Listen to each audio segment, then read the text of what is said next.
तो पहला सवाल है हमारा, जॉन 4 पुराने ट्रैक्टर 2 लाख रुपए में खरीदता है।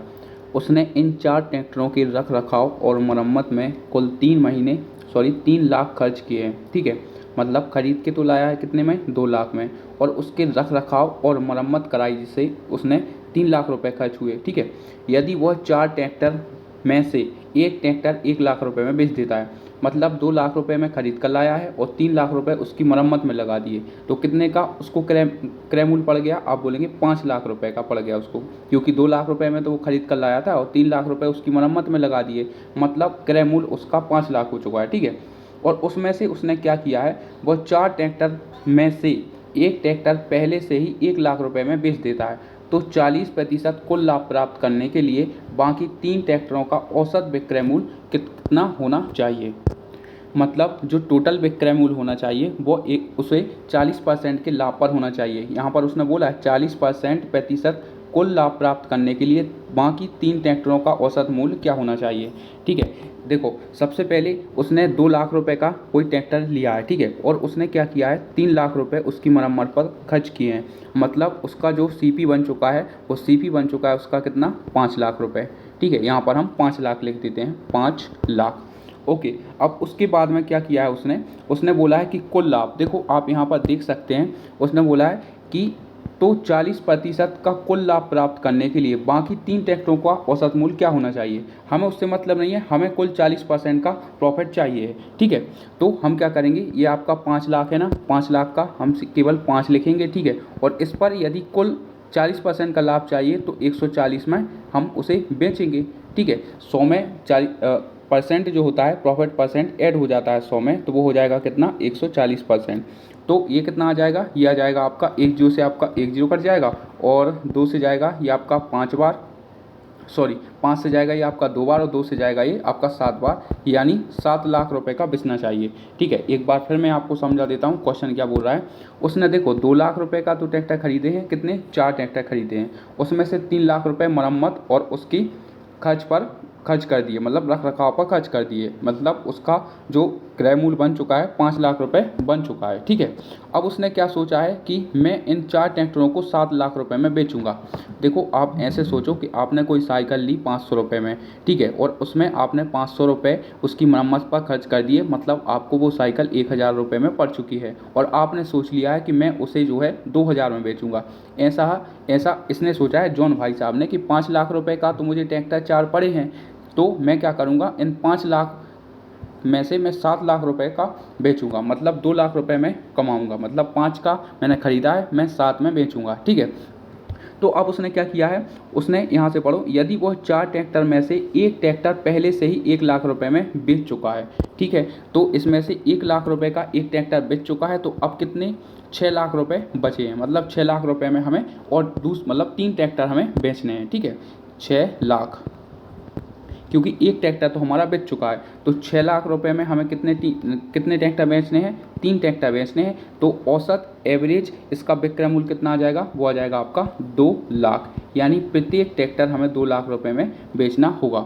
ठीक है, ये आपका एनटीपीसी मेंस में पूछा गया है, आप यहाँ पर देख सकते हैं 11/8/2022। ठीक है, एक बार फिर रिपीट कर देता हूँ। उसने बोला है कि देखो जॉन 4 पुराने ट्रैक्टर 2 लाख रुपए में खरीदता है, और उसने इन चारों ट्रैक्टरों के रख रखाव और मरम्मत में 3 लाख रुपए खर्च किए, मतलब क्रय मूल्य उसका 3 और 2 5 लाख बन चुका है। अब उसने क्या सोचा है कि मैं कुल जो मुझे प्रॉफिट कमाना है वो 40% कमाना है, तो 5 लाख का 40% यानी 140% कितना होगा, 7 लाख, मतलब 5 लाख की चीज़ मैं 7 लाख में बेचूंगा।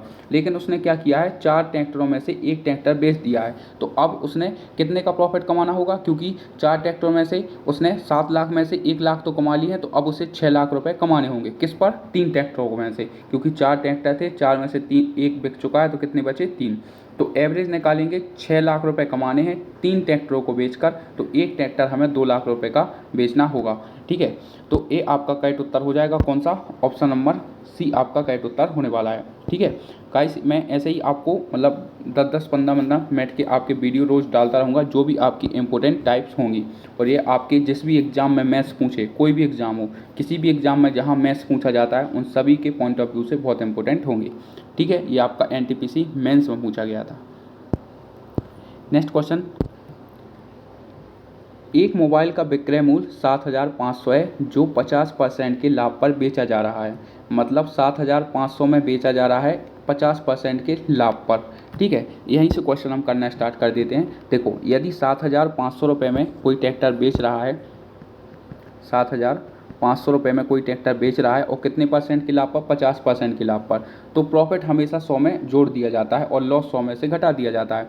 मतलब 150% में बेच रहा है। तो इससे क्या होगा, हमारा सीपी निकल कर आ जाएगा। ठीक है, तो इसे काट लेते हैं। 25 से जाएगा ये आपका, एक काम करते हैं, नहीं तो आपका 15 से काट लेते हैं। 15 से जाएगा एकदम 15 पौने 75। मतलब जो आपका सीपी निकल कर आ गया है वो आ गया आपका कितना, 5,000। 1, 2 और 3। ठीक है, मतलब उसका जो सीपी था वो था 5,000 रुपये, लेकिन उसने क्या किया है, 7,500 में 50% के प्रॉफिट पर बेचता है। ठीक है, अब आगे सुनो। एक ग्राहक ने सेल्समैन से कुछ छूट मांगी यानी डिस्काउंट मांगा, लेकिन सेल्समैन को सख्त हिदायत दी गई थी कि मोबाइल 35% के लाभ के नीचे नहीं बिकना चाहिए। इस स्थिति में सेल्समैन ग्राहक को मोबाइल संभावित कितने मूल्य में दे पाएगा। ठीक है, अब उसने 7,500 में बेचा 50% के लाभ पर। हमने क्या किया, सबसे पहले सीपी निकाल लिया। सीपी आ गया हमारा 5,000। अब उसने बोला है कि 35% तो लाभ कमाना ही चाहिए, 35% से नीचे का लाभ नहीं चलेगा। मतलब आप 5,000 की कोई वस्तु है, उस पर आपको 35% लाभ कमाना ही पड़ेगा। तो बस वही पूछा है आपसे कि कितने में बेचेगा। तो 5,000 की कोई वस्तु है, 1, 2 और 3, और 35% का प्रॉफिट चाहिए है, तो उसे कितने में बेचना पड़ेगा वो आप देख लो। ये हो जाएगा आपका कितना, 2 जीरो से आपके 2 जीरो कट जाएंगे और ये आ जाएगा 135 का 5 में गुणा करेंगे तो कितना आ जाएगा, ये हो जाएगा आपका 5, 25 बचेंगे आपके 2, 5 दिया 15 और 2 17। ठीक है, और बचेगा 1, 5 एकम 5 और 1 6, यानी आपका 6,750। ये हो जाएगा आपका एसपी। ठीक है, ये तो थी आपकी पहली मेथड। आप चाहें तो दूसरी मेथड से भी जा सकते हैं। आप यहाँ पर देखो, मतलब चुटकियों में क्वेश्चन सॉल्व कर सकते हैं। उसने बोला है 35% के लाभ के नीचे नहीं बिकना चाहिए। मतलब जो भी सीपी निकलेगा उस पर हमें 35% का प्रॉफिट ऐड करना पड़ेगा। 135 का मतलब क्या होता है, 135 का मतलब होता है 135। और 135 में आप यहाँ पर देख सकते हैं 9 का भाग जा रहा है, तो जो भी ऑप्शन में मेरा 9 का भाग जा रहा है वही मेरा उत्तर होगा। इसमें 9 का भाग जाता है, नहीं जाता, इसमें जाता है, हाँ जाता है, इसमें जाता है, नहीं जाता, इसमें जाता है, नहीं जाता। तो केवल ऑप्शन नंबर सी है। आप बिना देखे भी, आप मतलब बिना पेन उठाए भी इसे सॉल्व कर सकते थे, वो तो मैं आपको मेथड बता रहा हूँ। ठीक है, तो ऐसे आप सॉल्व कर सकते हैं। यह भी आपका एनटीपीसी में पूछा गया है। नेक्स्ट क्वेश्चन है और इसे पढ़ते हैं। सामान का 2/3 भाग 6% के लाभ पर और शेष भाग का 3% की हानि पर बेचा गया है। यदि कुल लाभ 540 रुपये का हो तो सामान की कुल कीमत क्या थी। ठीक है, बड़ा बेसिक सवाल है। वैसे मैं आपको एक चीज़ बता देता हूँ, आपको भी पता होगा कि मान लो कोई वस्तु 2/3 है, तो इसकी शेष क्या रहेगी संख्या, मतलब कोई संख्या 2/3 है तो इसकी शेष संख्या क्या होगी, वो होगी आपकी, देखो 3 में से यदि 2 आ चुका है तो अब कितना बचा है, 1, तो 1/3, और जब इनको आप जोड़ेंगे तो ये बनाएगा कितना, 1। ठीक है, ये बात आप याद रखना। ठीक है, बेसिक सी बात है, आपको तो शायद पता होगी, लेकिन मैंने आपको बता दिया कि यदि कोई किसी भी चीज़ का 2/3 है भाग है तो उसका शेष भाग कितना होगा, 1/3 होगा। ठीक है, तो अब हम इसे करते हैं। यदि सामान का 2/3 भाग 6% के लाभ पर, यदि 2/3 भाग 6% के लाभ पर, तो कितना आ जाएगा, 3 से जाएगा ये 2 बार, यानी ये आपका 4% के लाभ पर यह वस्तु आपकी बेची गई है। अब शेष भाग 2/3 तो आपका निकल चुका है, शेष भाग कितना बचा, यदि 3 में से 2 भाग हो चुका है तो अब कितना भाग बचा है, 1/3, और उसे कितनी परसेंट हानि पर, 3% हानि पर, तो 3 से 3 कट जाएगा, मतलब 1% का लॉस। ओवरऑल आप यहाँ पर देख लीजिए कितने का लॉस है, तो 4 में से 1 जाएगा, 3% का प्रॉफिट है केवल। ठीक है, 3% का प्रॉफिट है ओवरऑल। ठीक है, जबकि हमें क्वेश्चन में कितना बोला गया है, 540, तो 540 हमें क्वेश्चन में बोला गया है, जबकि हमारे अनुसार कितने का, 3% का प्रॉफिट है। गुणा पर आ जाएगा कितना, 100। जब आप इसे सॉल्व करेंगे तो कितना आ जाएगा, यह जाएगा आपका 18 से ये कट जाएगा, उत्तर आ जाएगा आपका कितना, 18,000। ठीक है, ऐसे भी आप सॉल्व कर सकते हैं। बस मैं आपको एक बार फिर बता देता हूँ। यदि 2/3 भाग 6% के लाभ पर और शेष भाग, यदि 3 में से 2 भाग आ चुका है तो शेष भाग कितना होगा, 3 में से 2 गया, 1/3 भाग। ठीक है, ऐसा सोचिएगा कि 3 में से 2 आ चुका है तो अब कितना बचा है, 3 में से 2 गया तो 1 बचा, तो 1/3 भाग बचा होगा। सारे क्वेश्चन आपके आए हुए हैं और अच्छे लेवल के क्वेश्चन हैं। ठीक है, नेक्स्ट क्वेश्चन है और इसमें देखते हैं क्या कह रहा है। एक व्यक्ति 480 रुपये में 2 घड़ियाँ खरीदता है, ठीक है, और वह एक घड़ी को 15% की हानि पर और दूसरी को 19% लाभ पर बेच देता है, ठीक है। उसके पश्चात उसे ज्ञात हुआ कि उसने दोनों घड़ियाँ एक समान मूल्य पर बेची हैं। हमारा क्वेश्चन यहाँ से सरल हो जाएगा, ठीक है। कहाँ से? यहाँ से। उसने बोला दोनों घड़ियाँ एक समान मूल्य पर बेची हैं, तो दोनों घड़ियों का क्रय मूल्य बताइए कितना होगा, ठीक है। अब हम करते हैं क्वेश्चन सॉल्व। उसने बोला है एक को तो 15% की हानि पर, पहली वस्तु है मतलब एक पहली घड़ी है तो उसे हम मान लेते हैं क्या? ए। यदि ए को 15% हानि पर बेचा गया है तो कितने में बेचा गया होगा? आप बोलेंगे 85 में। देखो लॉस होता है तो 100 में से घटा लेते हैं और प्रॉफिट होता है तो हम क्या करते हैं 100 में जोड़ देते हैं। और दूसरे पर क्या बोला है? 19% का लाभ, यानी दूसरी को घड़ी को मान लेते हैं हम क्या? आपका बी, और इसे बेचा गया है 19% के लाभ यानी 119 में। अब उसने बोला है, देखो एक बार फिर बता देता हूँ, देखो उसने बोला है कि दोनों घड़ियों का समान मूल्य पर बेचा गया है, मतलब विक्रय मूल्य समान है, ठीक है। विक्रय मूल्य समान है इसलिए मैंने बराबर लिखा है कि यदि पहली घड़ी ए है जिसे 15% की हानि पर बेचा गया है और दूसरी घड़ी बी है जिसे 19% के प्रॉफिट पर बेचा गया है और दोनों का विक्रय मूल्य समान है, तो हमने बराबर लगा दिया। अब यहाँ से देखना अब कैसे क्वेश्चन जल्दी सॉल्व हो जाएगा, ठीक है। तो यहाँ से हो सकता है कि आपके 100 से 100 कट जाएंगे, 5 से जाएगा ये आपका, या 7 से काट लेते हैं, 17 से काट लेते हैं, ठीक है। 17 से जाएगा ये आपका 5 बार और 17 से जाएगा आपका 7 बार, ठीक है। तो यह आ जाएगा आपका ए और ये आ जाएगा आपका बी, ठीक है।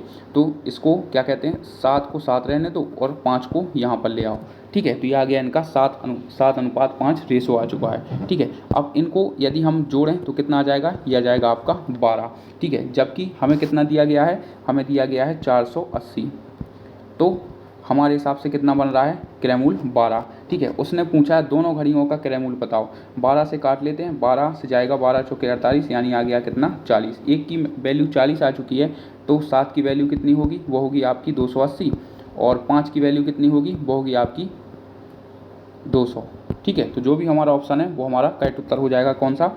या हो जाएगा आपका ऑप्शन नंबर ए। और दूसरी बात यह है कि इससे पहले आप ऑप्शन भी चेक कर सकते हैं। देखो 280 और 200 को मिलाकर 480 बन रहा है, ठीक है।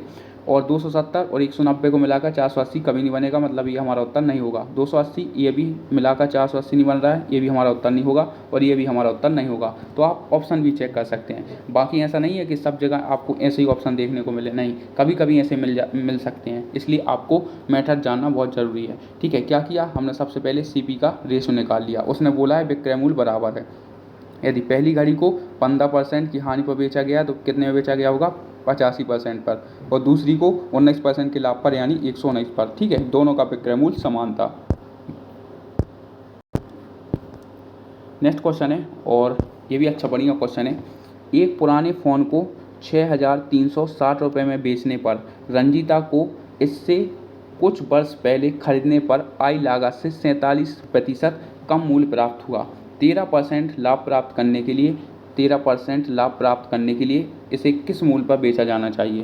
पहला मेथड है 113 का मल्टीपल चेक कर लो, क्योंकि जब आप CP निकाल लेंगे फिर आपको उसमें 13% का प्रॉफिट चाहिए पड़ेगा, तो उसे हम कितने में बेचते हैं? 113 में। तो हमारा जो भी उत्तर होगा वो 113 का मल्टीपल होगा। तो पहली मेथड तो ये है कि आप 113 का मल्टीपल देख सकते हैं। बाकी इसे कैसे करेंगे वो देखो आप। उसने बोला है 6,360 में बेचने पर रंजीता को कुछ वर्ष पहले खरीदने पर आई लागत से 47% कम, यानी हर चीज़ अपने आप में 100% होती है, तो उसे 47% कम मिल रही है, मतलब उसे मिल कितनी रही है? आप बोलेंगे कि उसे मिल रही है 53%। तो ये आ जाएगा आपका कितना? 6,300, एक सेकेंड, ये आ जाएगा आपका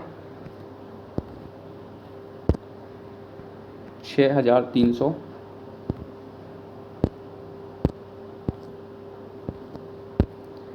6,360 में बेचने पर उसे 47% कम मिल रहा है, तो कितना आ जाएगा? ये आ जाएगा आपका 53%, ठीक है। तो सबसे पहले हमारा काम क्या रहेगा? हमें CP निकालना, ठीक है। तो आप यहाँ पर काट के देख लीजिए कितनी बार जाएगा। देखो 53 एकम 53, फिर कितनी बार जाएगा? 53 से चला जाएगा कितनी बार? यह चला जाएगा आपका 2 बार चला जाएगा, ठीक है। 53 एकम 53 और 53 दूनी 106, ठीक है। यह आ जाएगा आपका कितना? यह आ जाएगा आपका 1200 CP।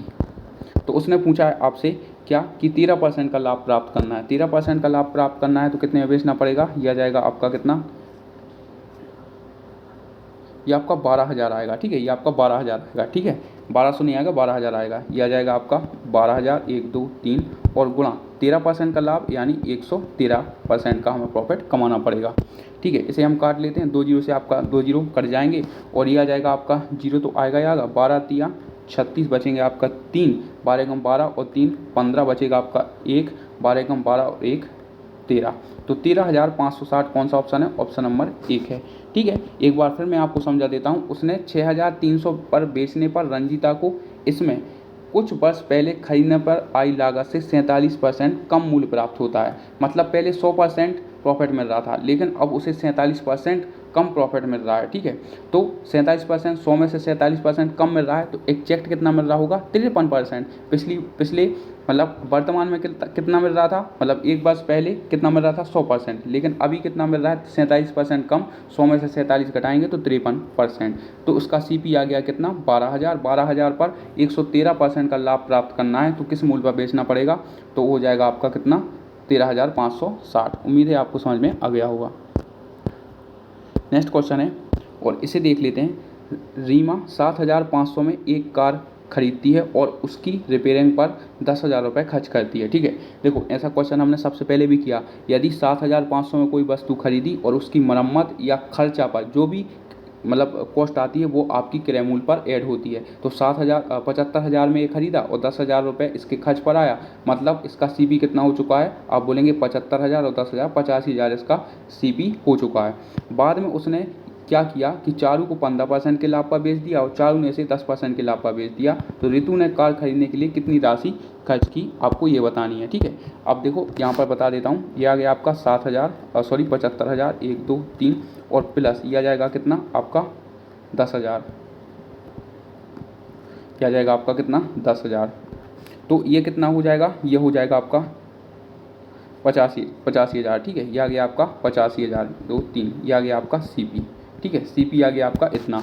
अब आप यहाँ पर देखना, यदि 85,000 आपका CP है, 85,000 इसका CP है और इसने क्या किया है, इसने किया है बाद में इसने चारू को 15% के लाभ पर यानी 115 पर इसे बेच दिया और दूसरी बार उसने 10% के लाभ पर ऋतु को बेच दिया तो 110 ये हो जाएगा। अब बस आपको कुछ नहीं करना, ऋतु का आपको क्रय मूल्य बताना है। ऋतु ने कार खरीदने के लिए कितनी राशि खर्च की है, बस एक लाइन में आपका उत्तर आ जाएगा। ठीक है, 2 जीरो से आपके ये 2 जीरो चले गए, 1 जीरो से आपका 1 जीरो ये और 1 जीरो आपका ये।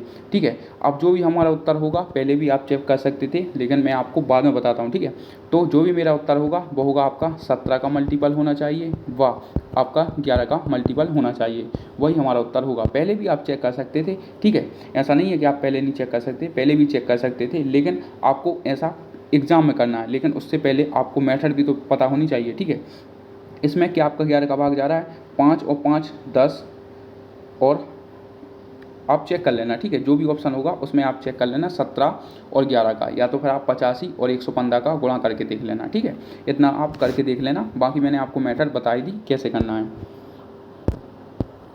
नेक्स्ट क्वेश्चन है और इसका मैं आपको एक शानदार कॉन्सेप्ट बताऊंगा। ठीक है, एक दुकानदार ने नई वस्तु की कीमत 1280 अंकित की। ठीक है, उसने मार्क प्राइस कर दी। यदि 10% के डिस्काउंट देने के बाद भी उसे क्रय मूल्य पर 20% का लाभ होता है तो वस्तु का क्रय मूल्य ज्ञात कीजिए। देखो एक सबसे शानदार आपका कॉन्सेप्ट है, वो क्या होता है, वो होता है CP बराबर या तो प्रॉफिट हो या आपका लॉस हो, बटे में आपका नीचे आपको रखना है क्या, डिस्काउंट, और बराबर में होता है आपका मार्क प्राइस। आप इस चीज़ को बस याद रखना, ये आपका बहुत सारे क्वेश्चन आपको सॉल्व करके देगा। ठीक है, जब भी आपको CP दे देगा तो आपसे MP पूछ लेगा, MP दे देगा तो आपसे CP पूछ लेगा। ठीक है, तो ये बहुत अच्छा कॉन्सेप्ट है, आप जब भी अप्लाई करेंगे तो आप एक लाइन में आप उत्तर निकाल पाएंगे। ठीक है, कैसे, देखो यहाँ पर उसने क्या बोला है, 1280 उसका अंकित मूल्य है, हमें क्या बताना है, CP बताना है। तो हम CP को हम CP लिख देंगे और गुणा उसने क्या बोला है 20% का लाभ, तो डायरेक्ट लिख दो कितना 120 और बटे में आ जाएगा कितना 10% का डिस्काउंट यानी आ जाएगा आपका कितना 90, बराबर में मार्क प्राइस कितना दिया गया है 1280। ठीक है, एक बार फिर मैं आपको रिपीट भी कर दूंगा। ठीक है, लास्ट में ये आपका 1 जीरो से आपका 1 जीरो चला जाएगा, 4 से जाए 3 से जाएगा ये आपका 4 बार और 3 से जाएगा ये आपका 30 बार और 4 से इसे काट लेते हैं, 4 3 12 4 दूनी 8। ठीक है, और किससे कर सकता है, किसी से नहीं कर सकता। और 3 दूनी 6 और 3 तिया 9 यानी 960 ये उसका CP आ जाएगा। ठीक है, तो आप ऐसे भी सॉल्व कर सकते हैं। बहुत अच्छा कॉन्सेप्ट है। बस याद रखना CP बराबर क्या होता है, प्रॉफिट या लॉस, या प्रॉफिट दिया हो या लॉस दिया गया हो, बटे में आपको केवल डिस्काउंट रखना है, बराबर में रहेगा आपका मार्क प्राइस यानी अंकित मूल्य। ठीक है, इससे आपसे चाहे वो क्रय मूल्य पूछे, चाहे आपसे प्रॉफिट या लॉस पूछ ले या डिस्काउंट पूछ ले, उसमें आप वैल्यू रख देना, आप पे क्वेश्चन बन जाएगा। ये आपका मेंस में पूछा गया है NTPC में। ठीक है, नेक्स्ट क्वेश्चन है और इसे पढ़ते हैं। क्या बोल रहा है, एक दुकानदार ने 130 प्रति किलोग्राम की दर पर 350 किलोग्राम चावल खरीदे। ठीक है, यदि वह कुल मात्रा के 90% भाग को 190 प्रति किलोग्राम की दर पर बेच देता है और कुल लाभ 90% प्राप्त करने के लिए शेष मात्रा को प्रति किलोग्राम किस मूल्य पर बेचा जाना चाहिए। ठीक है, सबसे पहले मैं आपको ट्रिक बता दूं, इसमें आपका क्या होगा, 90% बोला है, 90% का लाभ प्राप्त करना है, यानी उसे आपको कितने में बेचना होगा, आपको बेचना पड़ेगा कितने में, 190 में। मतलब जो भी मेरा उत्तर होगा वो 19 का मल्टीपल जरूर होना चाहिए। ठीक है, जिसमें भी 19 का भाग जाता होगा वही मेरा उत्तर होने वाला है। तो क्या इसमें 19 का भाग जाता है, नहीं। इसमें जाता है, नहीं। इसमें जाता है, नहीं। केवल ऑप्शन नंबर डी है जिसमें आपका 19 का भाग जा रहा है। ऐसा मैं क्वेश्चन आपको बता भी चुका हूँ। ठीक है, लेकिन हमें क्या करना है, हमें यहाँ पर सीखनी है मेथड, क्योंकि कभी कभी ऐसा हो कि आपके दो ऑप्शन मिल जाएँ। ठीक है, तब आप क्या करेंगे, तो उस स्थिति में क्या करेंगे वो देखते हैं आप। ठीक है, मैंने अभी आपको क्या बताया था, देखो जैसे आपने स्कूल में पढ़ते होंगे, तो आपको मान लो 100 अंकों की परीक्षा है और उसमें से केवल आपको 90% मिले हैं। आप ऐसे ही लिखते थे ना कि 100 अंकों की परीक्षा थी, मुझे केवल 90 अंक मिले हैं, ऐसा ही होता था। देखो अब यहाँ पर यूज होगा, कैसे होगा वो देखो आप। उसने बोला है यदि दुकानदार यदि वह कुल मात्रा के 90% भाग को 190 प्रति किलोग्राम की दर पर बेचता है। ठीक है, तो हर चीज़ अपने आप में कितनी होती है, 100%। यदि उसने क्या किया है, 100% में से 90% मात्रा कितने पर बेची है, 190 रुपये प्रति किलोग्राम की दर से बेची है, प्लस आगे क्या बोल रहा है, कुल मात्रा 90% लाभ प्राप्त करने के लिए उसे शेष मात्रा को प्रति किलोग्राम किस मूल्य पर बेचा जाना चाहिए। यदि 90% पर एक वैल्यू बेच दी गई है तो शेष कितनी बची है, आप बोलेंगे 10% शेष बची है। यदि 90% बेची जा चुकी है तो शेष कितनी बची है, 10%, बटे में आ जाएगा कितना, 100। और इसे कितने पर बेचा जाना चाहिए, उसे हमें पता नहीं, हमें ज्ञात करना है। और बराबर में कुल लाभ प्राप्त करना है कितना, 130 पर कितने का प्रॉफिट कमाना है, 90% का, यानी 190 का हमें प्रॉफिट भी कमाना है। ठीक है, अब हम इसे सॉल्व कर लेंगे तो हमें हमारा उत्तर मिल जाएगा। 10 से आपका 10 यहाँ पर निपट चुका है। और क्या कर सकते हैं, और यहाँ से आपका 10 आपका यहाँ से कट जाएगा। ठीक है, और 1 2 और 1 और 1 2, ये आपके 2 0 यहाँ से कट चुके हैं। ठीक है, और बाकी जब आप इस इक्वेशन को सॉल्व कर लेंगे तो आपका उत्तर मिल जाएगा। ठीक है, मैंने आपको मेथड बता दी आपको कैसे करना है, और बाकी आपको इस मेथड से बिल्कुल भी नहीं करना है, इससे आपको बहुत ज़्यादा टाइम लग जाएगा। ठीक है, मैंने आपको क्या बताया, आपको उस मेथड से आपको करके देखना है, किससे, कि आपको लास्ट में बोला है ना कि आपको 90% का प्रॉफिट चाहिए, तो मेरा जो भी उत्तर होगा वो हमारा 19 का मल्टीपल जरूर होना है। ठीक है, तो ऐसे आपको सॉल्व करना है। बाकी आपको मेथड से जाना है तो आप मेथड से ऐसे जा सकते हैं, इसे आप सॉल्व करके देख लेना। देखो नेक्स्ट क्वेश्चन है और यह बहुत बढ़िया क्वेश्चन है। ठीक है, इसे कैसे करेंगे वो देखो। एक स्मार्ट टीवी 16,000 कितना लिखा है, ये लिखा है आपका 1,61,100 रुपये में खरीदा गया था। इसकी कीमत 30% अधिक अंकित की गई। इसे अंकित मूल्य पर 20% का डिस्काउंट पर बेचा गया। स्मार्ट टीवी पर लाभ प्रतिशत कितना होगा, UPSI 2021 का क्वेश्चन है। ठीक है, अब देखो मेरी बात सुनो, यहाँ पर आपको जो क्वेश्चन दिया गया है वो आपका परसेंटेज में दिया गया है, और चीज़ें भी आपसे पूछी गई हैं परसेंटेज में। जब भी आपको चीज़ें परसेंटेज में दी गई हों और पूछी भी परसेंटेज में गई हों तो आपको क्या करना है, आपको कुछ नहीं करना है, बस आपको जो है इस CP से कोई मतलब नहीं रहना चाहिए। मतलब 16,000 ये आपका जो लिखा है ऊपर बड़ी संख्या, इससे हमें कोई मतलब नहीं रहना चाहिए। तो मतलब किससे रहेगा वो देखो आप। हमने माना, क्या माना कि CP अपना 100 है, हमने माना CP 100 है, इसे हमने मान लिया है। ठीक है, हमने माना CP आपका 100 है। तो अब इसे कैसे करेंगे वो देखो। यदि हमारा CP 100 है और इसे हमने 30% अधिक अंकित कर दिया है, मतलब ये कितना हो चुका है, 130 हो चुका है। ठीक है, समझना बात को। अब उसे 20% के डिस्काउंट पर बेचा गया है, मतलब बेचा कितने में गया है, 80% में। ठीक है, तो हमें बताना है कि इसका लाभ प्रतिशत कितना होगा। बस आ चुका है हमारा उत्तर। 2 जीरो से आपके 2 जीरो कट जाएंगे, 1 2 1 2, 13 अट्ठे कितना होता है, 104। और सबको पता है कि जब भी आपका 100 से ऊपर चीज़ें होती हैं तो आपका प्रॉफिट होता है, 100 से कम होती हैं तो आपका लॉस होता है। तो 4% का इसमें आपका प्रॉफिट हो जाएगा। तो ऑप्शन नंबर कौन सा होगा, ऑप्शन नंबर पहला आपका राइट उत्तर हो जाएगा।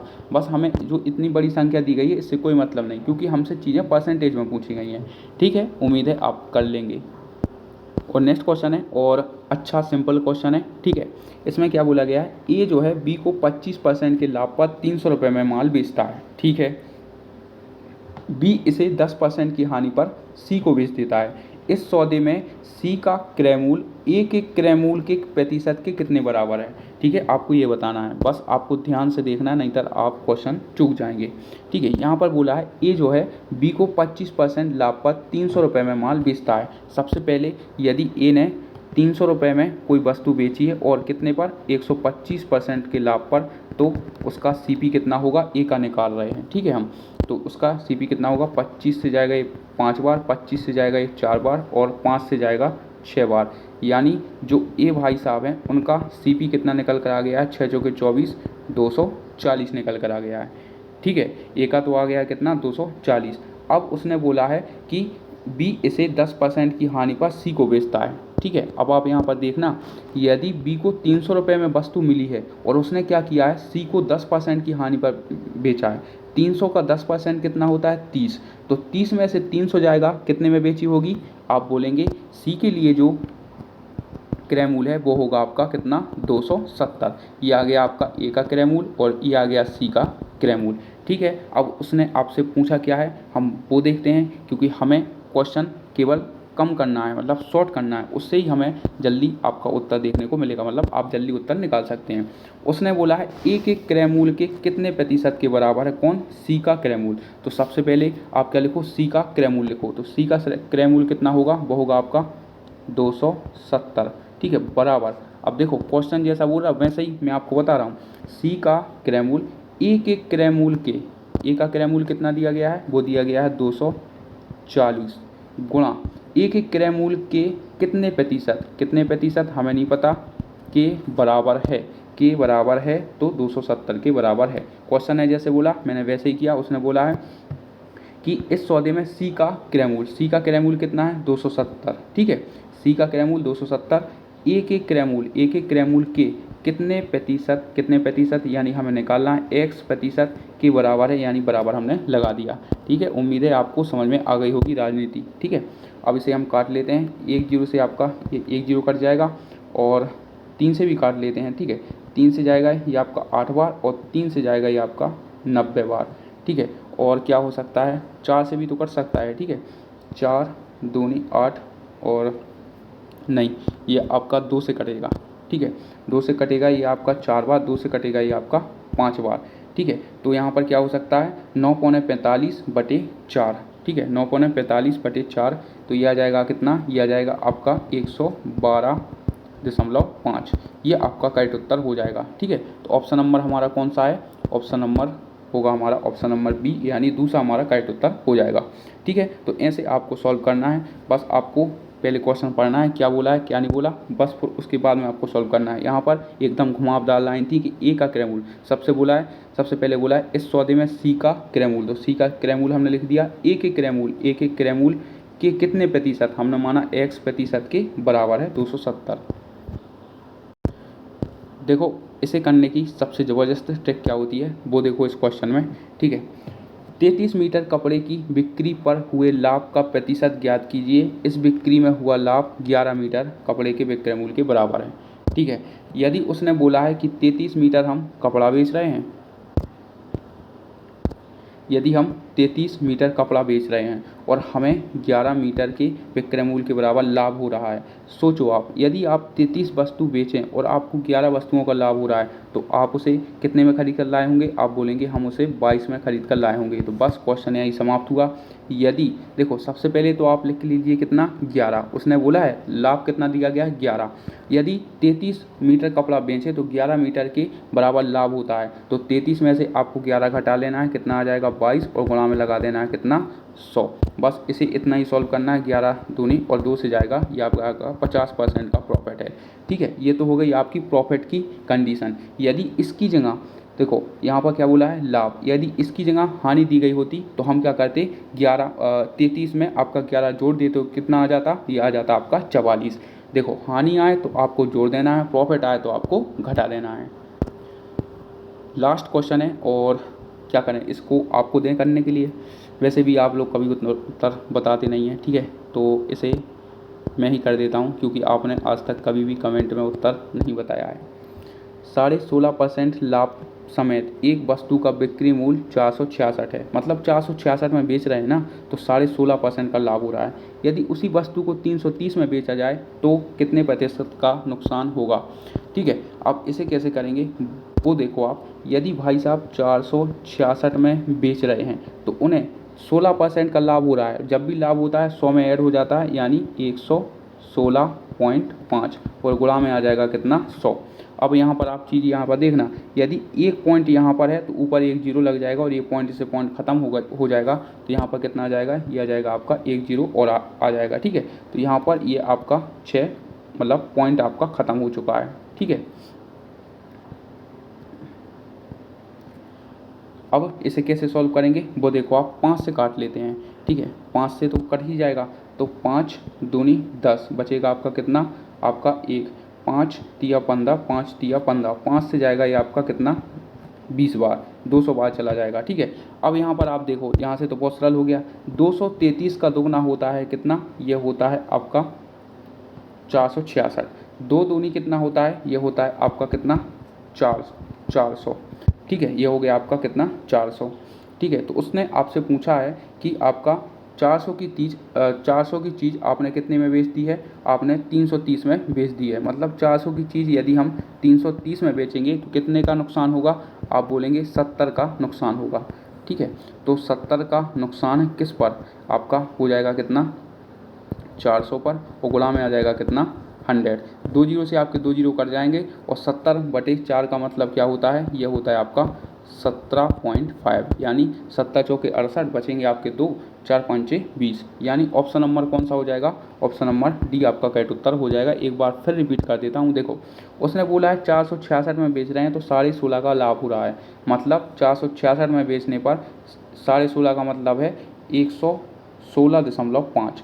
अब यहाँ से हमने पॉइंट हटाया, ऊपर एक जीरो बढ़ाया, 5 से इसे काट लिया 233 बार और 5 से इसे काट लिया 200 बार। 200 का दोगुना कितना होता है 400। 400 की चीज़ आप 330 में बेचेंगे, कितने का लॉस होगा 70 का, किस पर 400 पर। ये आपका सॉल्व हो गया। ठीक है, तो ये कुछ टाइप थी गाइस जो आपके लिए एग्ज़ाम के लिए बहुत इंपॉर्टेंट होंगी। आप चाहे कोई भी एग्ज़ाम दो, जिस भी एग्ज़ाम में आपकी मैथ्स आती हो। ठीक है, तो एक बार इसका रिव्यू आप ज़रूर दें कि आपको क्लास कैसी लगी। ठीक है, और बाकी आपको जिस भी चैप्टर में जो भी चैप्टर हो, चाहे आपका मैथ्स का कोई भी चैप्टर हो और उसकी आपको ज़रूरत हो तो आप कमेंट में मुझे बता सकते हैं। ठीक है, बाकी आप कुछ वीडियो सेशन कैसा लगा आप ज़रूर बताएं, और यदि वीडियो अच्छा लगा हो तो आप लाइक कर सकते हैं, ना लगा हो तो कोई बात नहीं। और इसी तरह की वीडियो पाने के लिए हमारे चैनल के साथ बने रहें। और भी मैंने कई सारे आपके वीडियो के छोटे छोटे कॉन्सेप्ट वाले वीडियो बना रखे हैं, आप चाहें तो वहाँ पर भी देख सकते हैं। जैसे कि मैंने आपका CGL के ना मतलब कुछ टॉप क्वेश्चन जो अरिथमेटिक के हैं वो भी सॉल्व कराए हैं, तो वो भी आप जाकर देख सकते हैं। ठीक है, तो मिलते हैं अगले वीडियो में अगले सेशन के साथ।